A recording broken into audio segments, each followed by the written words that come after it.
उद्धव ठाकरे हे जनाब उद्धव ठाकरे झाले आहेत, नवनीत राणा यांचं वक्तव्य. दर्यापूर विधानसभामध्ये युवा स्वाभिमान पार्टीच्या रमेश बुंदेले यांच्या प्रचारासाठी नवनीत राणा यांची सभा आयोजित करण्यात आली होती. त्यावेळी सभेमध्ये कालची घटना पाहिली तर ज्या गावात ही सभा होती ते गाव उद्धव ठाकरे यांच्या पक्षाच्या तालुकाध्यक्षाचे आहे. इकडचा तो सरपंच आहे. सरपंच असल्या कारणाने तो 5 वाजता सभेची तयारी करत होते हे त्यांनी पाहिले आणि त्यांनी धिंगाणा घातला. स्टेजचे फेसिंगबद्दल त्यांनी सुरुवात केली. जेव्हा आम्हाला पोलिसांनी परवानगी दिली त्यानुसार आम्ही आमचे मंच लावले. त्यानंतर त्यांना वाटलं की नवनीत राणा काही पोहोचू शकत नाही. मला थोडा जायला उशीर होता तेव्हा आमच्या महिला त्या ठिकाणी येत होत्या. त्यांच्यावर त्यांनी अपशब्द बोलले. ते त्यांना हातवारे करत होते. त्या पद्धतीचा व्यवहार त्यांनी केला हे स्पष्ट आहे की ज्यांचे तालुकाध्यक्ष आहे आणि आज उद्धव ठाकरे हे जनाब उद्धव ठाकरे झाले आहेत हे कालच्या दृश्यामधून स्पष्ट दिसलं.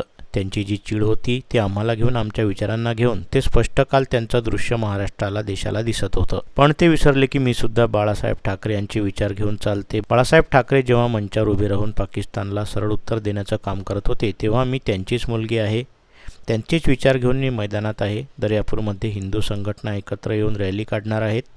त्या रॅलीमध्ये मी आहे. ज्या पद्धतीने त्यांनी राजकमल चौकात धिंगाणा घातला होता, एवढी हिंमत आहे की माझ्यासमोर मला, माझ्या लोकांना मारणं, मला मारण्याची धमकी देणं, एवढ्यापर्यंत जर अमरावतीत हा सगळा प्रकार घडत आहे तर आम्ही शांत बसणार नाही. मी महिला जरूर आहे पण हिंमत अजून कुठे गमावली नाही आणि मी माझ्या विचारांना हरू देणार नाही, असे माध्यमांशी बोलताना नवनीत राणा म्हणाल्या. जर पाहिलं तर तो गाव उद्धव ठाकरेजींचे तालुका अध्यक्षाचं गाव आहे.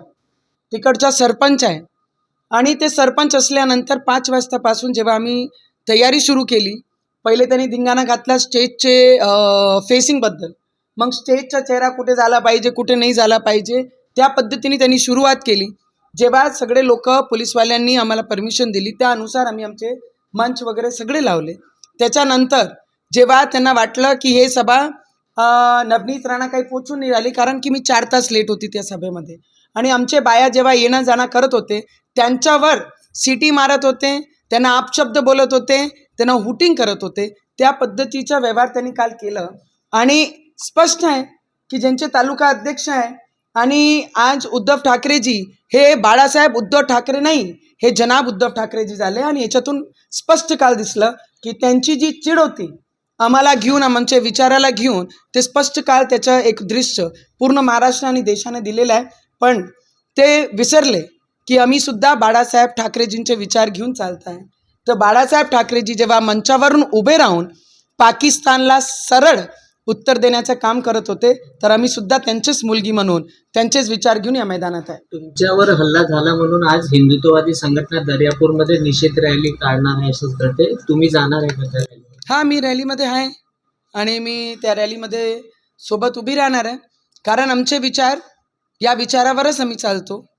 आणि ज्या पद्धतीने त्यांनी राजकमलवर धिंगाणा घातलं, एवढी हिंमत आहे की माझे समोर मला खुर्च्या फेकणं, माझे लोकांना मारणं, मला मारण्याची धमकी देणं, एवढ्यापर्यंत जर अमरावतीमध्ये हा सगळा प्रकार घडत असेल तर आम्ही शांत नाही बसणार.